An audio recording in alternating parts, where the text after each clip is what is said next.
एक चिड़िया रानी बड़ी सयानी अंडे दिए खास।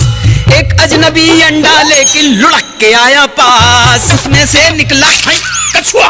पर जय हो पंखों वाली मैया, तूने उसे भी गोद लिया। फिर एक दिन आवारे बाल गोपाल, उड़ने का बखत आ गया, नर्वस होइएगा नहीं।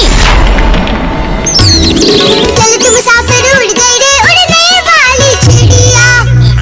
मम्मी भैया से कह दीजिए वो डॉक्टर है, उड़ नहीं पाएंगे।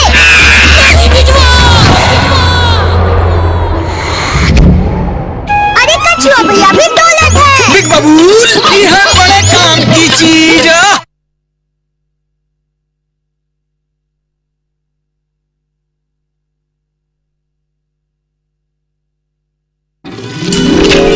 एक चिड़िया रानी बड़ी सयानी अंडे दिए खास।